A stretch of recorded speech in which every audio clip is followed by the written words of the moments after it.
This is the NBC University Theater, presenting the third in a series of 5 radio plays based on great American stories. Tonight, it's Number One by John Dos Passos, starring Barry Sullivan in the leading role.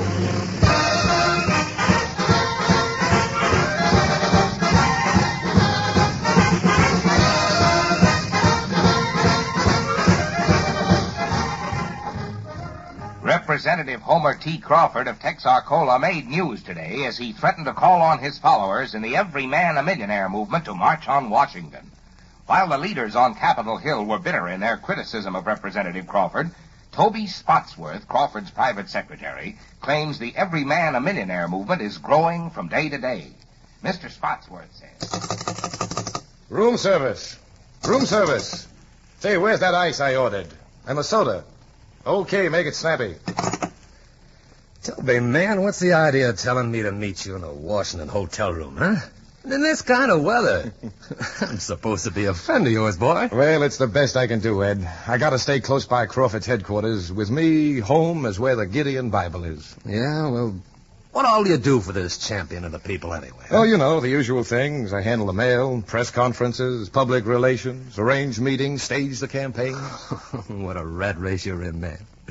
Say, look, Toby, if you're going to knock yourself out, why don't you do something for yourself? Huh? At least you could get a job here in Washington, a mighty good appointment, too. You know, Toby, I talk to people. They think you got a lot on the ball. Come in. Room service, sir. Oh, good. Put that stuff down over there, eh? Here we are, boy. Thank you, sir. Anything else? No, thanks. Well, this is more like it, eh? Say, Toby, how'd you get hooked up with this Hominy Belt Messiah? Huh? Oh, Ed, I just drifted into it. A lucky break, I guess. You know, I was in the lumber business in Texarkana. Used to have trouble with gas and oil leases. That's how I met Number One. He was on the Utilities Commission. And when the crash put us out of business, Chuck gave me a job. Oh, Toby, boy, I've seen a lot of these spellbinders.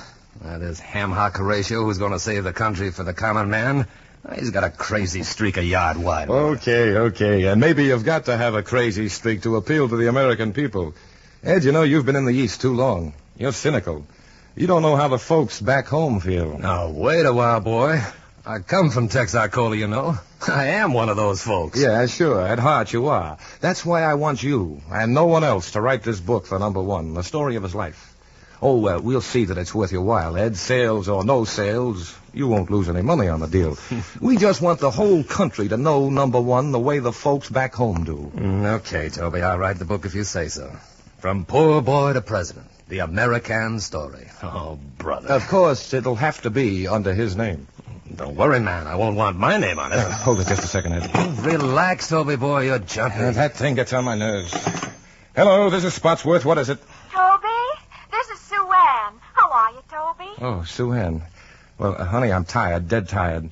I'm talking with Ed James about the book. Oh, that's wonderful. But you've just got to help me out. Huh? Senator Johns is having supper with Chuck in our suite. You got to get us a news photographer right away. Oh, but Sue Ann, it's late. I don't know if I can possibly... Toby, this is Chuck's chance to get his picture taken with Senator Johns. Why, you know how much that would mean. Yeah, sure, but you can't just whistle for a news photographer. Well, we just got to do it for Chuck, Toby. And Senator Johns thinks he's just here for a little visit. He doesn't know anything about the picture, so you'll have to hurry. He may leave. Oh, all right, Sue Ann. I'll try somehow. Oh, I knew you would, Toby. You all come on over now. You'll be sober, you hear me? And don't be smelling the liquor either. You know how the senator feels about it. All right, Sue Ann. Bye. Say, yeah, maybe you can help me, huh? I've got to get a news photographer at Chuck's suite. Senator Johns is over there. Gosh, Toby, you know, the boys are shy about those phony publicity plans. Ed, I've got to come through. I'll make it right with the guy. He won't be sorry he came. Okay, I'll see if I can get a friend of mine. That's my boy, Ed, thanks. Fix it up and we'll go over to the suite and see Chuck. I'll be with you in just a minute. Okay, I'll make my call. Operator, get me Acme News Service, will you? Oh, and Ed, before we go, well, Sue Ann, that's Chuck's wife. Yeah? She thought that, there's a bottle of mouthwash here in the bathroom. You know, the senator's dead set against drinking. Yeah, well, I'm not going to kiss him, Toby. I'm sorry I didn't bring my sense in. Hello, Acme. Let me talk to Joe Kleinfeld, will you? Yeah, Joe Kleinfeld.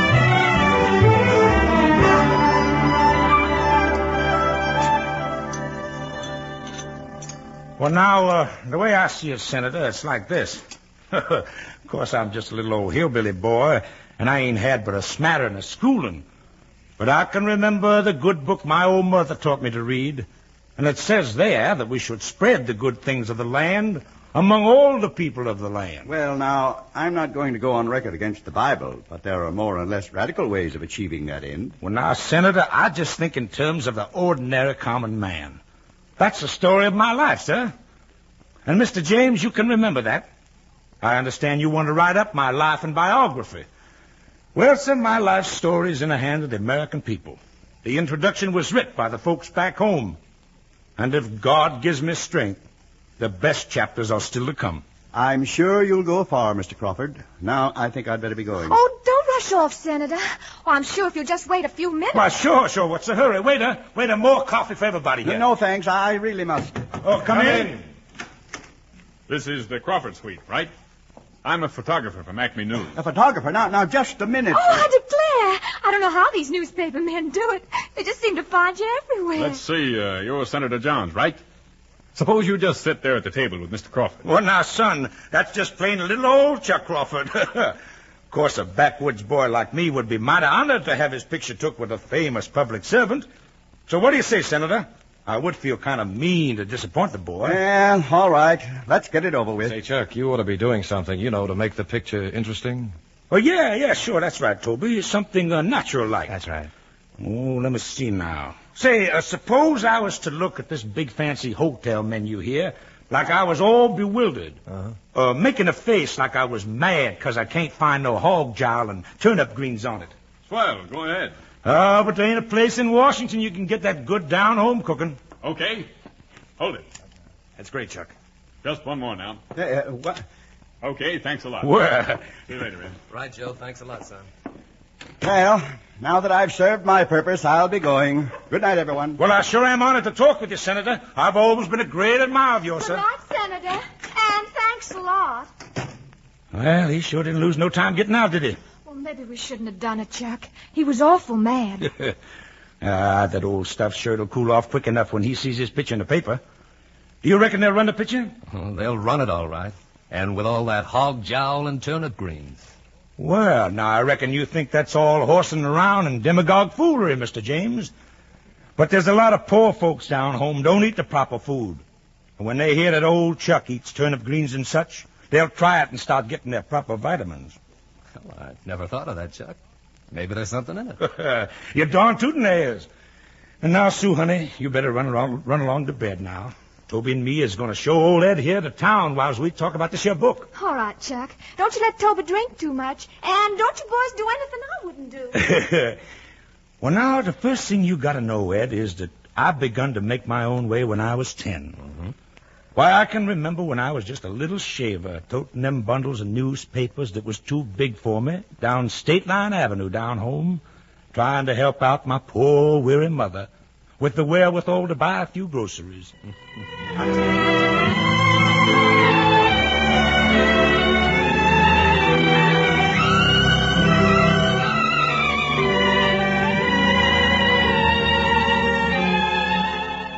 Well, sir, after my pappy died, I left the State University to look after my mother. I figured I wasn't laid out for back-breaking work, so I got me a job on the road demonstrating kitchen utensils from door to door. And that's when I started my card index of every family, so I could walk right into any farmhouse and call everyone by his first name. That's how I met Sue Ann's folks. Say, Toby, looks like this here nightclub is fixing to close up. Well, there's a lot of other places, number one. Let's go over to Helen's. Well, you know best, Toby, as long as she's got friends. You know, Toby's the boy to show you the bright lights, Ed, or any other kind of lights.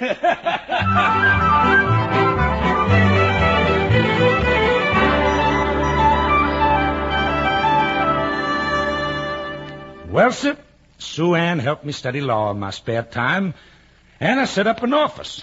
And then I run for county road commissioner, and Sue Ann and me drove around with the kids to see the folks I've been friendly with. And them folks elected me, Ed, and ain't let me out of public service since. Yes, sir, they had me on the State Utilities Commission and elected me to Congress. Oh, I had lots of favors offered me, Ed. But you can ask anybody, son. My record's as clean as a hound's tooth. And say, where's Toby gone off to? Gosh, I don't know, number one. I've just been listening here. Hey, honey. Honey, where's that fellow we come in here with? I guess he got drunk and went to sleep, Mr. Crawford. That's Toby for you. But I ain't sleepy yet, baby. Well, you want another drink, Mr. Crawford? There ain't no Mr. Crawford here, girlie. Just plain little old Chuck. And I reckon we're through talking, so let's forget the drink. Huh? Why, Mr. Crawford. I mean, little old Chuck.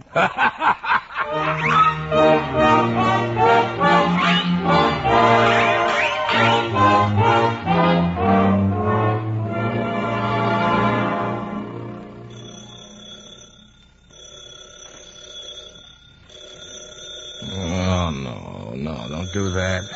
Stop it. Oh, well. Hello. Hello, what is it? Toby, this is Sue Ann. Sue Ann. Yeah, Sue Ann, what is it? Toby, it's late. Why aren't you at the office? We need you here. The office? Oh, I don't feel very well, Sue Ann. I'm sorry. Oh, Toby, we need you. Something's happened. Senator Stote died this morning. Yeah? What's the governor going to do? He's appointing Mrs. Stote to fill the term. Emma Stote in the Senate? What's the idea? Then Chuck's going to run for the office for United States Senator. For Senator? All right, Sue Ann, I'll be there. Bye, Toby. Oh, my head. Oh, well, I guess I better have a little bracer before I go.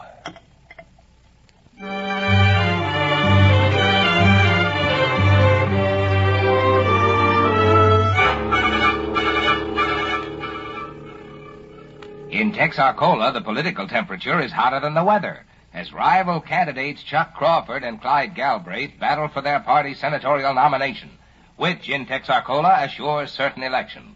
No one knows yet which candidate Governor Steve Basquette will endorse, but his endorsement may decide the election. Meanwhile, Crawford is stumping the state in circus style, rallying his every man.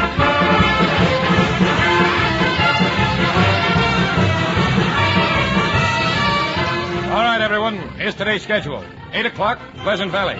10 o'clock, Carnival at Arrowhead Springs. Noon, barbecue at Poplar Fork. 3:30, Livestock Exchange at Harmony. 5 o'clock, speech in front of the packing plant at Everhart. And tonight, Horton City. Where's Jackie Hastings? Here, Toby. Jackie, you drive number 1 on the white Lincoln. Right. Trummett, you take the Cadillac with Sue Ann and the kids. Saunders, you go ahead with the sound truck. Right. And wherever we stop, everybody check with me in case we change the timetable. And there's one other thing, Jackie. Yeah, what's that, number 1? I'm telling you to keep these gorillas of yours in line. Like yesterday, Saunders hitting that fellow with a set of brass knuckles. But, boss, I thought... Stop trying to think. I'm doing your thinking for you. And you just do what you're told and keep out of trouble. Or you'll be building roads, son, not riding on them. Check, number 1. All right, you guys. Come on, Sue Ann, honey. And look, wherever we have a speech, you be sure and get those kids of ours on the platform, all 3 of them. Oh, Chuck. Norman Stark is outside to see you. Norman Stark? I can't see him now. We got to get moving. Put him in the car with you, Toby. Right. You can talk to Norm on the way.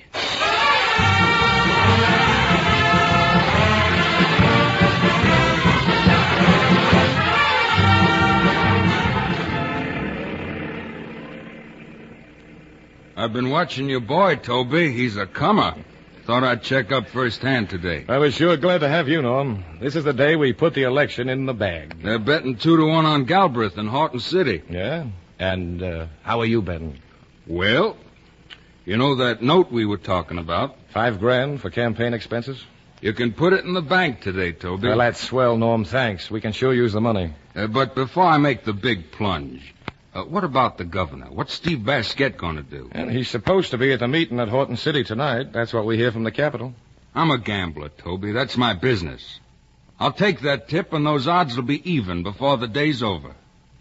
Do you need any more money? Maybe for radio time? I thought you might come through, Norm, but I didn't like to ask you. Look, when I think all the real folding money I blowed on racehorses, well, what's the harm in asking me to buy a little piece of a politician? Oh, now, Norm, keep it straight. There are no strings, remember. Don't need any strings. I manage to cash my chips in if I bet me winner. Yeah, that's your lookout, Norm. Well, we're pulling into town. I've got to get busy.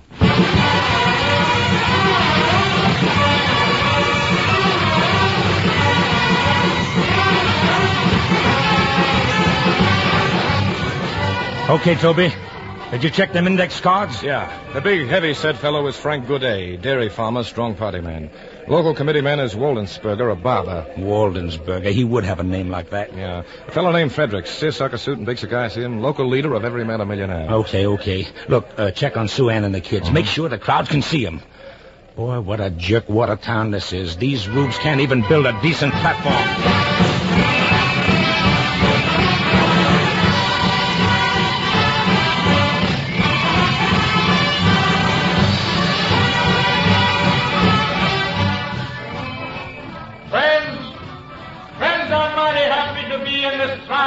Community of yours, and I'm glad to look out and see such progressive citizens as my old friend Frank Goudet, a man who knows what it means to get up in the morning and do a real day's work for a living. And there's Mr. Waldensberger, who's taken time off from his busy barber shop to do his duty as a good citizen. And Mr. Fredericks, who's got the vision to see the trend of the Every Man a Millionaire movement across the nation. Oh, it's folks like these and towns like yours that are the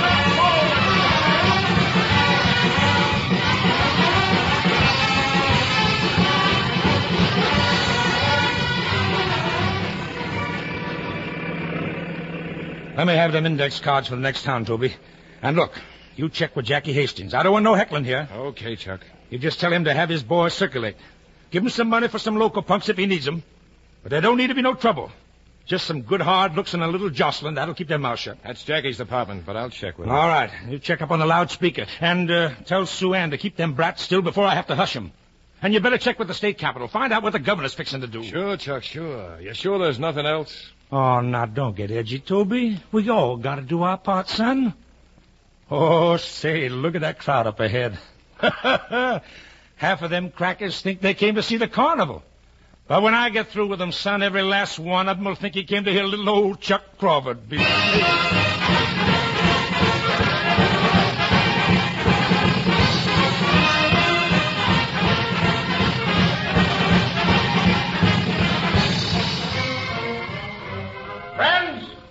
I didn't come here today to ask you to elect me to the United States Senate.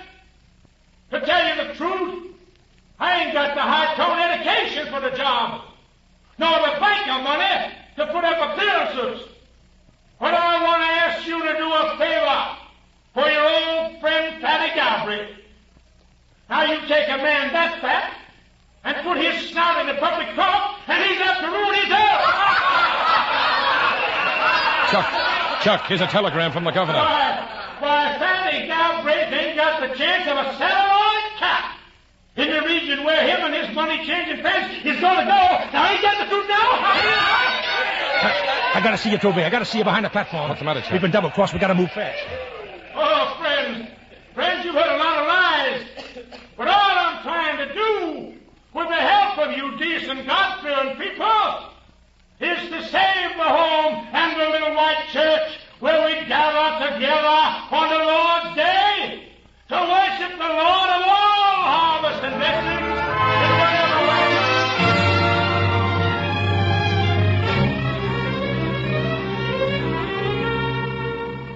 Oh, Toby, look. Everything's shot to pieces, and it's all up to you. Chuck, what's the matter? Why, that telegram you brought. You should have looked at it. It says Governor Basket is too busy to come to the meeting at Horton City tonight. What's gone wrong, son? Well, after all, as the governor, he may have work to do. Work nothing. He's fixing to endorse Galbraith after all. Oh, the big, fat, dirty, double-crossing toad. And if I don't get Steve Basket's endorsement, I might just as well pack up and go home right now. But Galbraith is rat poison to Steve Basket, Chuck. Rat poison can be sweetened up so anybody will eat it, son. Oh, look, Toby, look, I ain't never asked you before. But what'll Jerry Evans do for you? Well, Jerry and I have been friends for a long time. Yeah, but what'll he do for you? Look, Jerry means a lot to the governor. And Steve wouldn't be where he is if it wasn't for Jerry. Jerry's a businessman, Chuck. You know that. Jerry doesn't like to do something for nothing. Well, you can't make an omelet without cracking a few eggs. I don't like it, Chuck. Oh, look, I know he don't trust me, but he trusts you, Toby. You're his friend, Toby. Call him up. He can still see Governor Basket. All right, Chuck. I'll try. Well,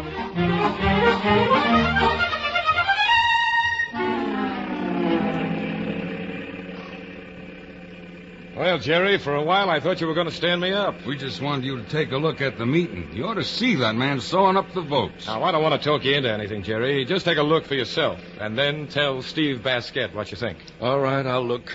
But does this jaybird of yours have to go around putting these fool notions in people's heads? Oh, he's all right, Jerry. A man's got to cut up a little to get to the voters. There's some things in this man's country you can buck, and some you got to ride out. We'll be there in a couple of minutes.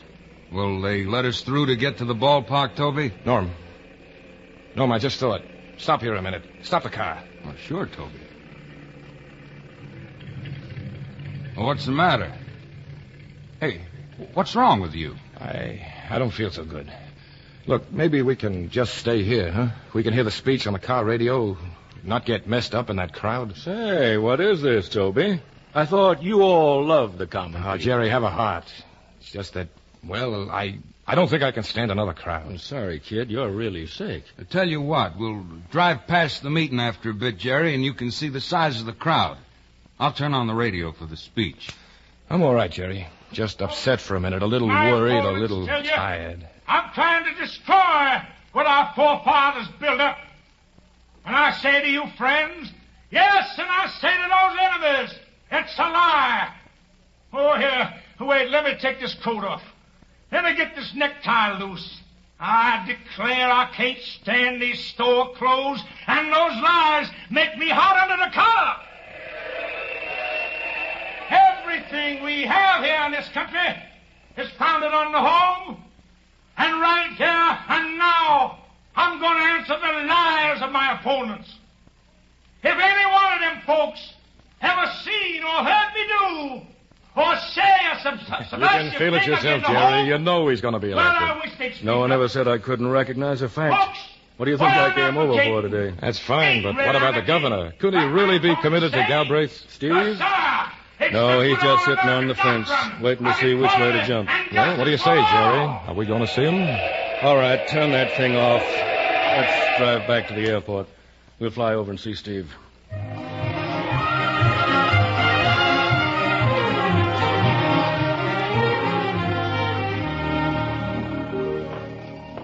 Well, gentlemen, let's us just sit here on the porch. And I'll take this old rocker, if you don't mind. It's a mighty hot day here, Governor.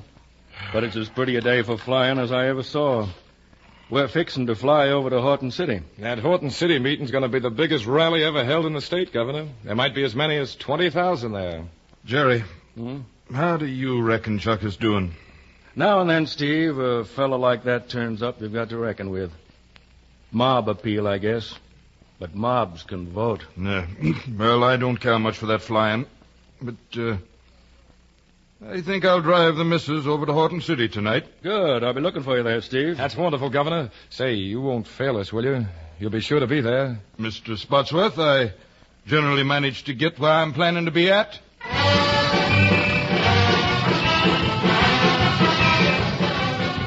Say, Jerry, let's just stand here in the doorway, huh? It's too hot in the hall the way I feel. What's the matter? Aren't you sure yet it's all sewed up tight? Oh, it's sewed up all right, Jerry. Jerry, you're watching a man become a senator tonight. You're seeing him take a step toward the White House. Yeah? Shall I call you Postmaster General Spotsworth? Or are you going to hold out for Secretary of State?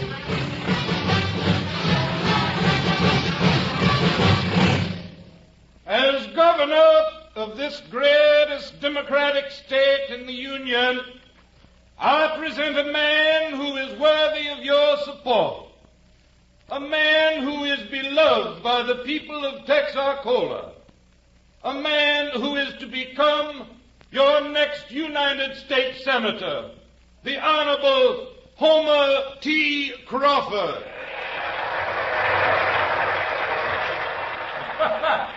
Well, thank you, Governor, thank you. But this here ain't really the Honorable Homer T. Crawford. No, sir, this is just little old Chuck Crawford. Yes, sir, that you folks are sought out to honor by your own free will. And I just want to say that ever since I was a little shaver, toting them bundles of newspapers too heavy for me, down State Line Avenue down home, trying to help out my poor weary mother with the wherewithal to buy a few good Come on, Jerry, hurry up. It's all over with the shouting. Let's go to the hotel. Okay, we'll celebrate the triumph of the common man. Let it out, Jerry. At least wait till I get a drink. Well, don't get sore, Toby. Okay, but shut up. Shut up till I get a drink. His chance to make good in the good old American way.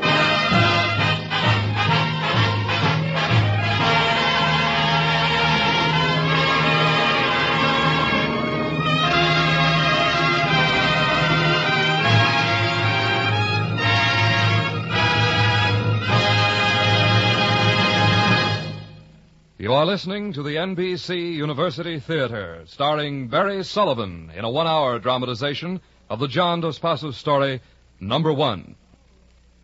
Now we will hear from Dr. Harvey Webster, visiting professor at the University of Louisville, author of the recent study of Thomas Hardy on A Darkling Plain, numerous publications on contemporary fiction and poetry, and now in charge of the radio-assisted correspondence course on contemporary literature, of which tonight's dramatization is a part. Speaking from Louisville, Dr. Harvey Webster.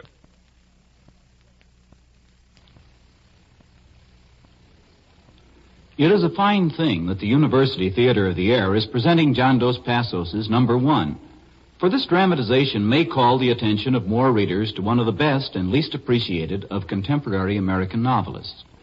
All critics, or almost all, acclaim him. He has been imitated by Americans north and south, by Frenchmen, by Russians, perhaps even by some Chinese. The reading public has too generally left his books unread and unbought, though they have bought and read many second-rate imitators. This is lamentable ingratitude or bad luck or lack of perception, for no American writer has loved all kinds of people more than John Dos Passos.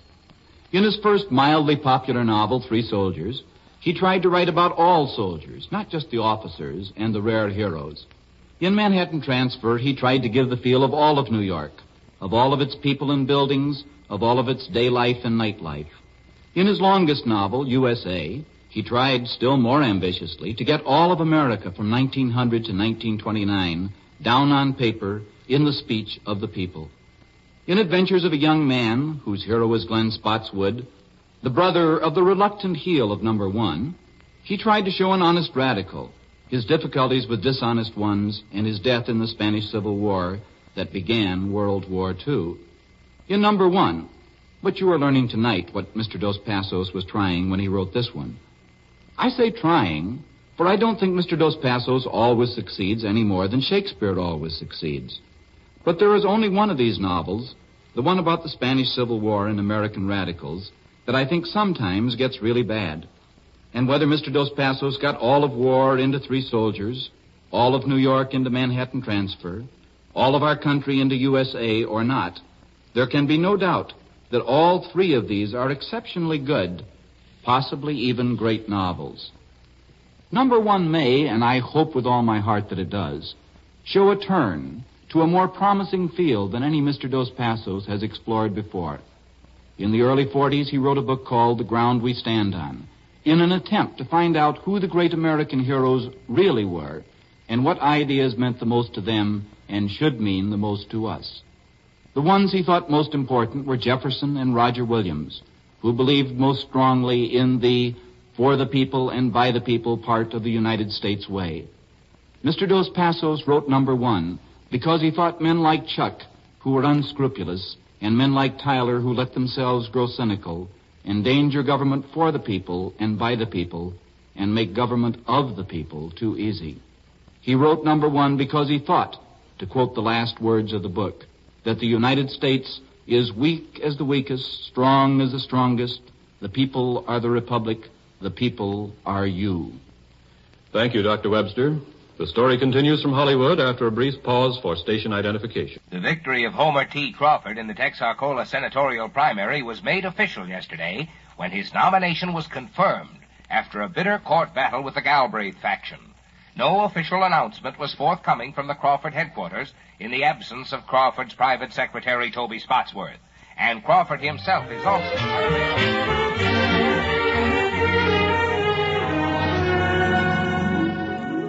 Here, Toby. Here, drink some more coffee. Go ahead, try. Careful, Toby, you're spilling it. Here, let me hold it. I'm sorry. Thanks, Sue Ann. Right. Toby, where's Chuck? Chuck? I don't know. Oh, someone said something about celebrating at the Coronado Club. You know, Norm Stouck's Roadhouse. Oh, but he hasn't been home. Oh? Well, Norm has an apartment there upstairs over the nightclub. He might have stayed there. Toby, I want you to go out there. Get a hold of Chuck. I've got to see him. Yeah, sure. But what's wrong, Sue Ann? Anything with the election? No, it's certified all right, but it cost a lot more money than we reckoned. We got to make a big loan somewhere fast. Chuck's probably working on some kind of a deal. There's some deals you can't afford to make, Toby. Oh, I get worried sometimes. Awful worried. So many things can go wrong. All right, I'll find him, Sue Ann. And please, don't you worry. I wish that I could... Well, things will come out all right. They'll be all right.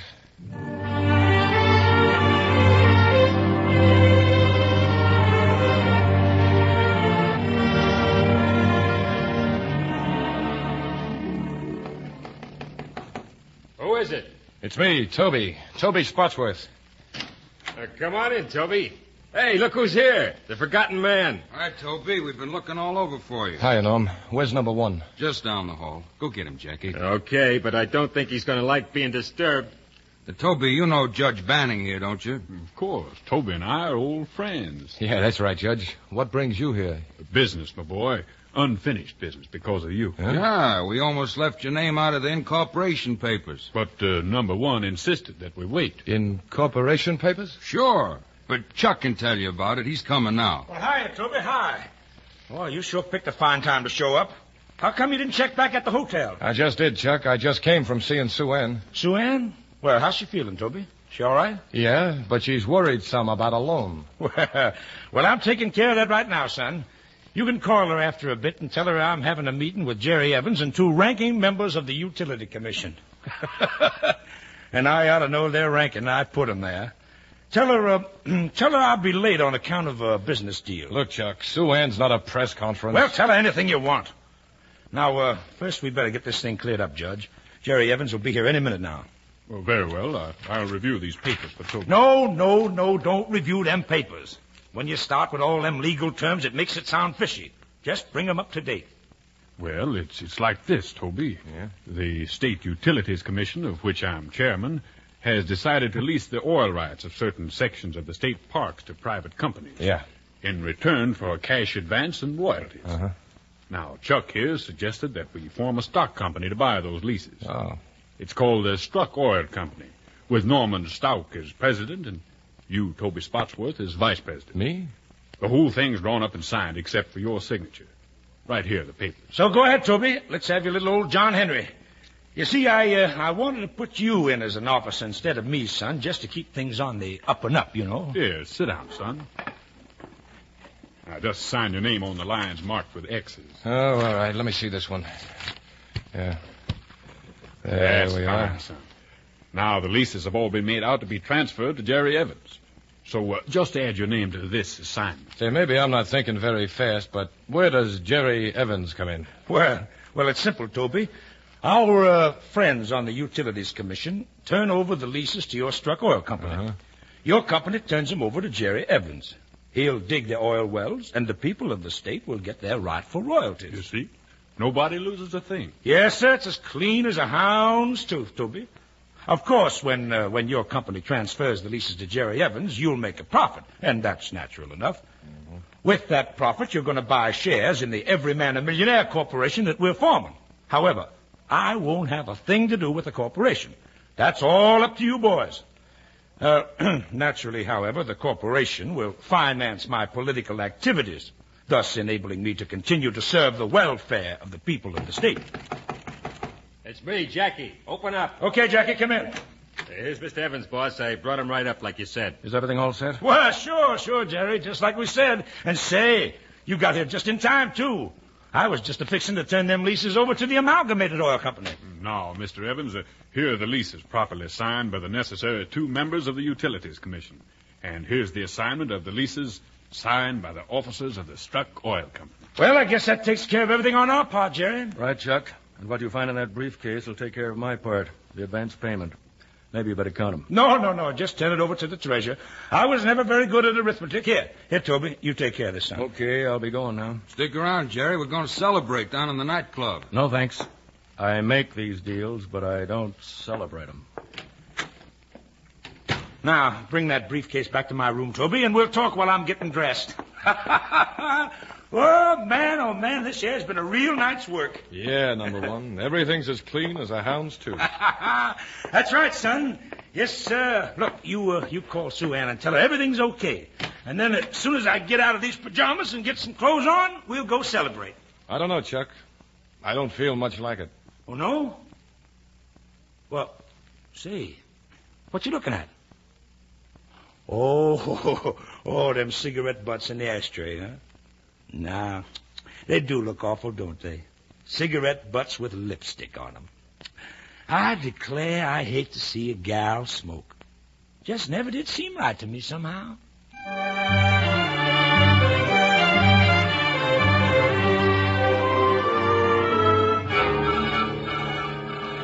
According to gossip, the Honorable Homer T. Crawford is nursing a black eye and wounded pride today as a result of a midnight scuffle at the Swank Coronado Club. The senator is unavailable for comment, and his secretary, Toby Spotsworth, laughs the whole matter off as a fabrication of Crawford's political...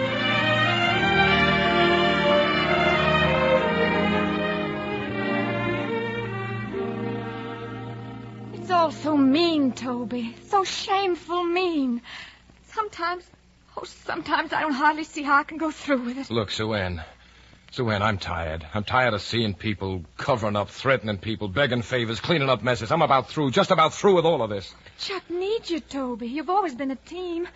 We all know. But I tell you, I just can't take any more. You think you're the only one? You think no one else ever feels that way? You think I like this? Oh, I'm not the crying kind, Toby. No, I know you're not, Sue Ann. I don't know what I'm thinking of, crying. When I talk to you, I'm ashamed of myself. I like it, Sue Ann. I want you to cry when you talk to me. No, you take it easy, Sue Ann. I'll handle things. Oh, Toby. Sue Ann. Sometimes I wish... Sue Ann, listen to me. Oh, no, it's no use. I've got to go. I've got to get some rest. You know, sometimes it's so hard to sleep.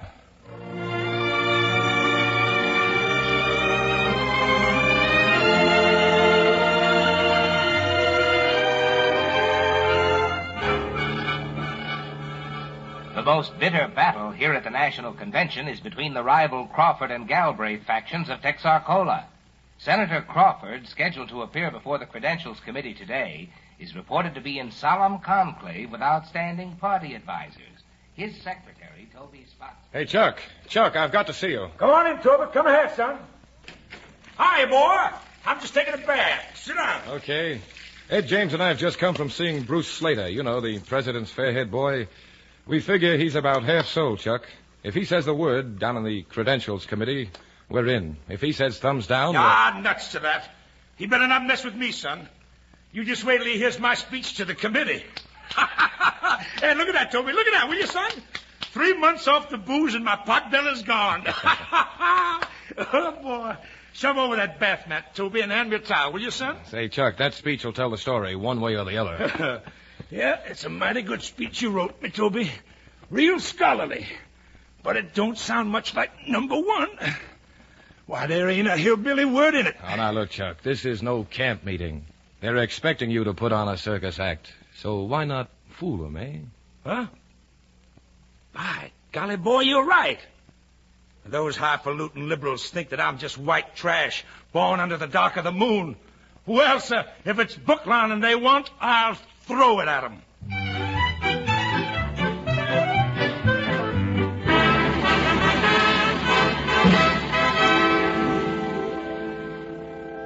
Friends and members of this committee, the question we have to decide today is which of these delegations really represent our party's voters of the state.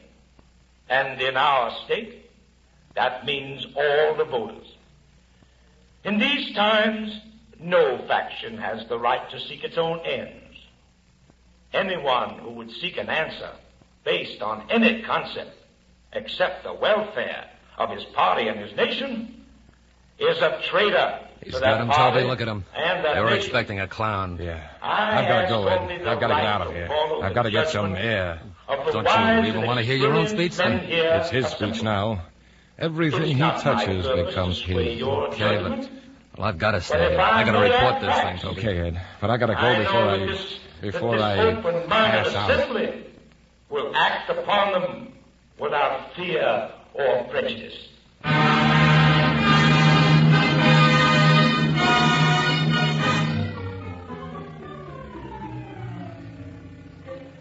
Toby, what are you doing here at the office? Is the meeting over? The meeting? What meeting? The Credentials Committee meeting. Oh, that. No. I left the meeting. I've been walking around. I've been thinking. Sue Ann, I'm going away. Do you think we'll win, Toby? No, we won't win, Sue Ann. He may win, but you won't. I won't. When I heard him start to talk, I knew I just couldn't stand anymore. You're just all worked up, Toby. Where have you been walking? I've been walking with you, Sue Ann. Look, I talked it all over with you. Oh, Toby. What's the matter? You're talking crazy. You know what's the matter. Maybe I am crazy. About you. Toby, you mustn't be silly. That's the only thing that isn't silly. I love you, Sue Ann. I don't love votes and loudspeakers and big-shot conferences, but I do love you. I don't want to talk like this. I won't talk this way. I won't let you. I had to say it. I'd like to go away right now and never come back. Oh, Toby. We used to make jokes. We used to laugh. Now I feel so mean. Mean inside. Don't make it worse. I'm sorry, Sue Ann. I'm really sorry. Oh, Toby, not you. Why, you're the one I count on. Even when you're drunk or sick. Sue Ann, I had to tell you. You've got to listen to me. Not now, Toby. Please, not now. Just when everything's so important to him. Maybe it's all a mistake. Maybe it's all wrong this way. But, well, you can't run out. Hiya, baby. Did you hear? Did they tell you, honey? We're in. Our delegation was seated. Really, Chuck? Oh, that's wonderful. It's wonderful, Chuck. And I'm glad it's over. I'm going to take the boys and go back to the ranch. That's a good idea, and I'll be out there myself, honey, if I get a chance. And Toby's going away for a rest. A long rest to get all well again. And you do like the doctor tells you, Toby. Get yourself well. Do you hear me? Yes, sir. Sure, this is the time for it. We'll be needing you in the fall, boy.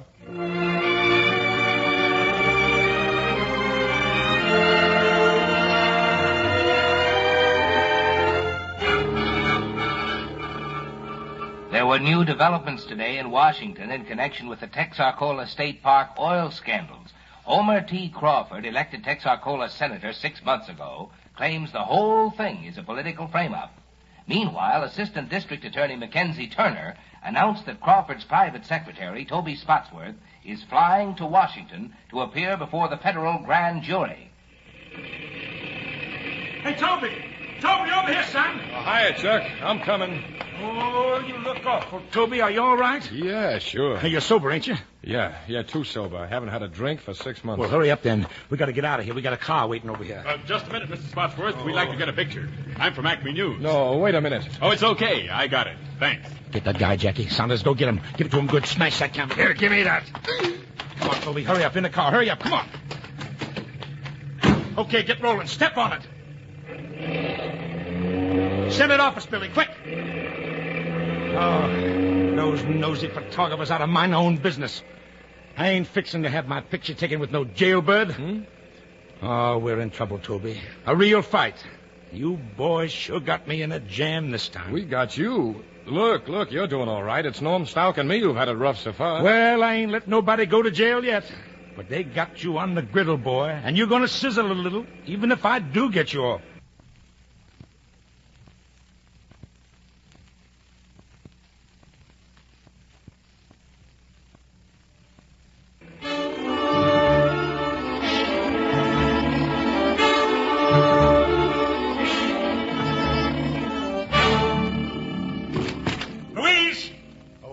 That's Secretary Louise!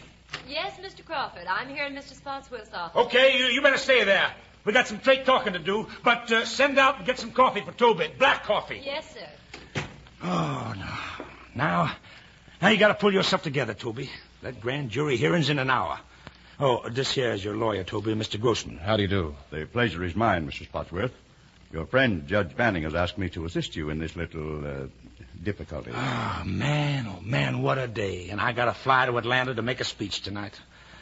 Oh, you're sure giving me a lot of trouble, boy. Now, this assistant district attorney seems to be very ambitious. But I'm sure we can find a solution. Oh, we'll all get tarred up some. There's no use kidding about that. We'll all get tarred up. But it don't need to do no harm. Oh, man. You sure look like a wreck, Toby, and I thought you were off the booze. I have been, Chuck, but this thing has got me down. Now, Toby, you've always been a drinking man. It's a shame, but it ain't no use trying to cover it up. And everyone knows a soak's memory is weak. Why, I wouldn't be surprised if you can't remember a thing. Chuck, why can't I just tell the story I did at the investigation down home? The profits of the organization, my share of them, were put in my name through loose bookkeeping. This here ain't down home, Toby. Well, Norm Stout just told them that his money from the corporation was in payment of a loan, and it was the truth, too. They ain't through with Norm Stout yet. And he can't prove that loan unless he can find that canceled check. And Toby, he ain't going to be able to find it. But, Chuck, how do you plan Toby, you couldn't hardly put anything past a man like Norm Stout. What he did was to throw a lot of wild parties, get you drunk, have you sign papers you couldn't even read, papers by the yard. Why, I wouldn't be surprised but what the big business interests put him up to it. Norm Stout is on the level, Chuck. He's a friend of mine. Folks can say that a man in my position shouldn't associate with a hopeless streaker. But after all, there ain't no harm in being a little soft-hearted. No, sir, I ain't never let an old friend down yet. But look, Chuck, Oh, what's the use? Well, now, look, I got to get back to the hotel. I got to get ready to go to Atlanta for that speech tonight. Chuck, when are you leaving town? Oh, now, don't you worry, Toby. Don't you worry. I'll see you before I go. We're with you all the way on this, son. Good luck, boys. Good luck. Mr. Spotsworth, there's a long-distance call for you in your office. Oh, thanks. I'll take it in there. I'll be back in a minute, Mr. Grossman. Hello. Hello, this is Toby Spotsworth. Hello, Toby. This is Sue Ann. Sue Ann. Oh, Sue Ann, where are you? The ranch, Toby. Are you all right? Sue Ann, let me get another connection. I can hardly hear you. Not that, Toby. My voice is kind of weak. You see, I'm in bed. Kind of a breakdown, I guess. Doctor tells me I have to rest. But what's wrong, Sue Ann? Chuck didn't say anything to me. He doesn't know, Toby. I didn't want to worry him. Things upset him so when he has to make a big speech. And it's a big speech tonight, Toby.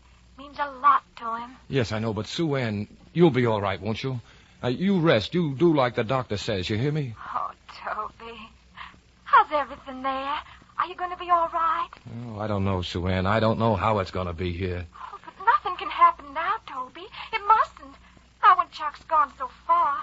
He says it'll blow over. I'm sure it will, Toby. Yeah, I guess it will. Maybe it's all over now. Sue Ann. I guess I better stop now. Goodbye. Sue Ann. Sue Ann. There's no way to get her back.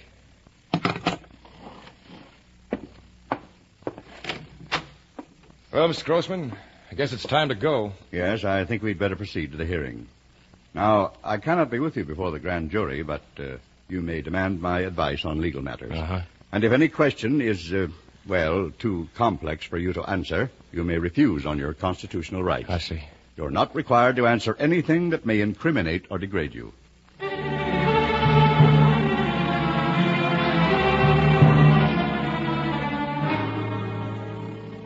Now, Mr. Spotsworth, you are Senator Crawford's private secretary, aren't you?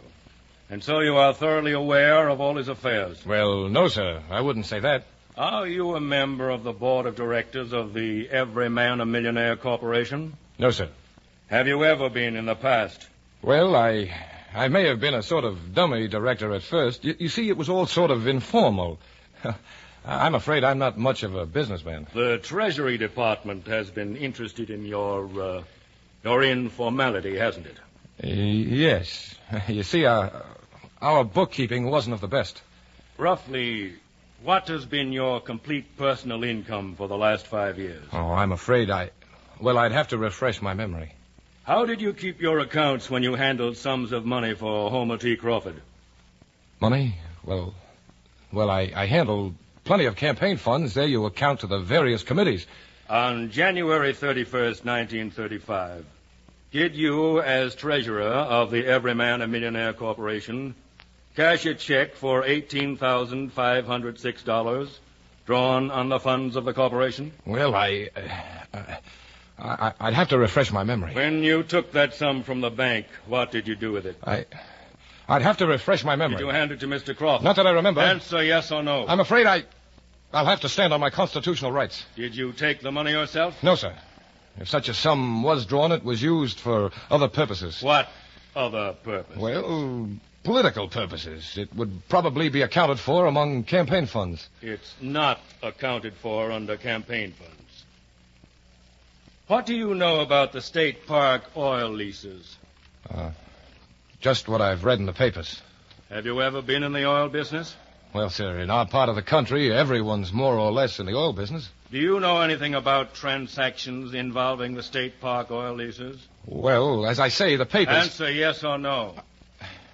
I'm afraid I'll have to stand on my constitutional rights. And you claim under oath to the grand jury that you are not an officer in the Every Man a Millionaire Corporation? I do. I am not an officer. That's all? Examination adjourned. Please be here at 2 o'clock with what records you can find. Yes, sir. Thank you.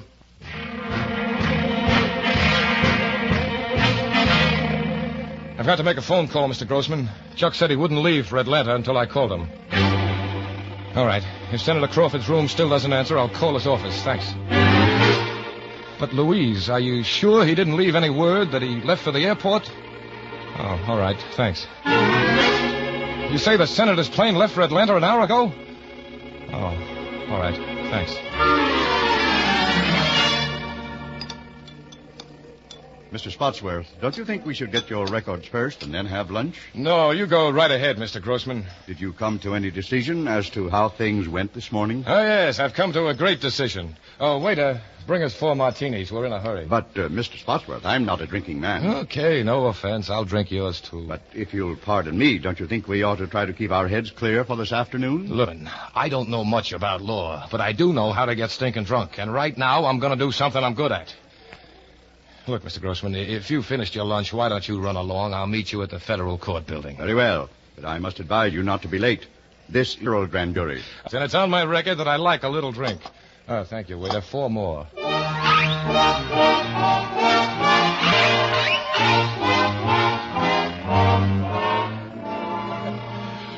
here I am, Mr. Grossman, right on the dot. Do they want me in the grand jury room now? Mr. Spotsworth, you won't have to appear. They voted a true bill. Oh, I won't have to appear? I'm afraid I have bad news for you. The grand jury has indicted you for perjury.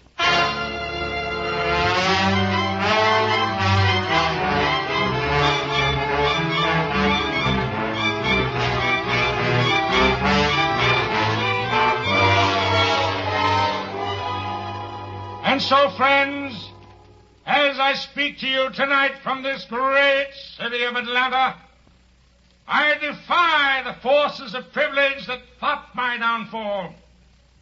Among my friends and associates, there may be those who have made mistakes through no fault of mine, perhaps through no fault of theirs, perhaps through human weakness and frailty. But I have looked in my heart, and ever since I was a little shaver, toting those bundles of newspapers too heavy for me down State Line Avenue down home, trying to help my poor, weary mother with the wherewithal to buy a few groceries, there is not one thing in my career that will not bear the scrutiny of investigation. But I defy my enemies, and I sound a clarion call to my friends. Toby, are you all right? Huh? Who is it? It's Ed, Toby, Ed James. What's the matter with you? I get a pass key to get here in your room. Oh, Ed, sit down, Ed. Have a drink. Didn't you answer me, Toby? I've been calling you. Oh, I'm sorry, Ed. I had to take the phone off the hook. I didn't want to be disturbed. You see, number 1 is making a speech. It's one of the most important speeches of his career. Hey, you be quiet, Ed. Nothing must go wrong with number 1's speech. That big double-crossing foolhardy. He has been betrayed by false friends, Ed. Betrayed by false friends he took to his bosom. Turn that thing off. Here, I'll do it for you. Toby, I've been trying to get a hold of you all day. There's a warrant out for your arrest, man. I've arranged for you to accept it in the morning. A lot of people have arranged for me to accept it. Now, look, Toby, we gotta talk. I saw Mackenzie Turner today, the assistant DA. Now, he's got nothing against you, but he means business. He just wants you to produce the records. I haven't got any records, Ed. I can't remember a thing. Now, listen, Toby. You can be in the clear. He just thinks it's time to stop Chuck, and so do I, son. Now, it's your duty to go down to that grand jury and tell all you know. Now, if you do that, Mac Turner will crush the indictment. Yeah. I'd look pretty, wouldn't I, sobbing out my story on the district attorney's shoulder. And it wouldn't stop Chuck. You know it wouldn't. Now, Toby, boy, let's go over to my place and sober up a bit, huh?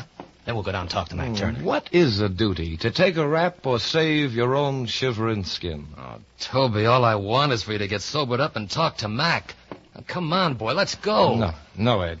Come on now, I'll help you. No, let me alone. Now, be reasonable, Toby. You'll go to jail, son. You'll go to prison. Now, come on now. Now, get your hands off me. You're coming, Toby. If I have to break your arm. No, you don't. Toby.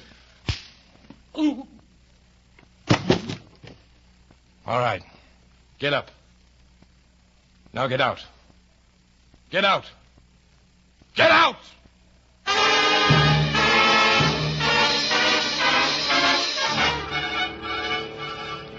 The investigation of Senator Homer T. Crawford's Every Man a Millionaire organization came to an end today with the conviction of Toby Spotsworth, the senator's former private secretary and a former officer of the Every Man a Millionaire Corporation.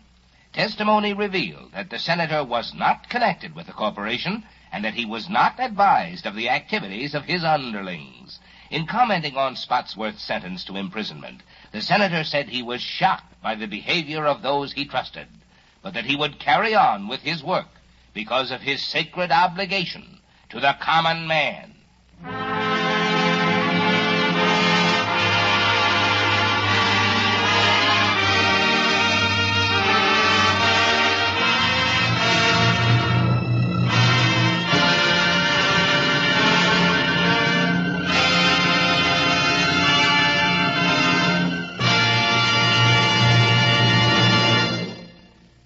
The curtain falls on the third of 5 programs in which the NBC University Theater will bring you radio plays based on great American stories. Tonight, John Dos Passos' Number One, as adapted for radio by John C. Wilson, has starred Barry Sullivan as Toby, with Wally Mayer as Chuck. Barry Sullivan can soon be seen in the Paramount production, The Great Gatsby. Tonight's cast included Marvin Miller, Trudeau Marson, William Lally, Doris Singleton, Bob Bruce, Ship Menken, Dan Riss, Tom Charlesworth, Frank Gerstle, Ralph Moody, and Charles Seal. Our thanks to Dr. Harvey Webster, author, now in charge of the radio-assisted correspondence course on contemporary literature, for his comments on our novel.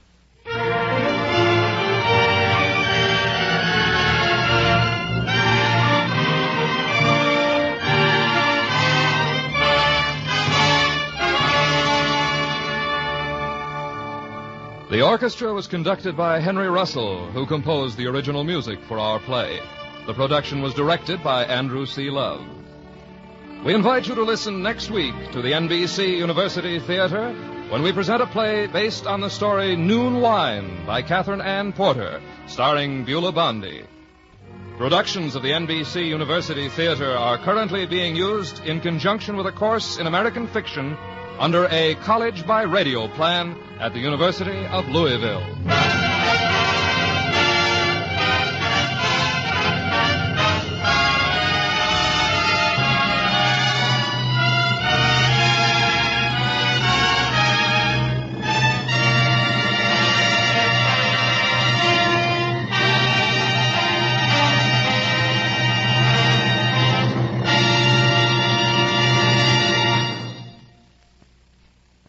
This program came to you from Hollywood.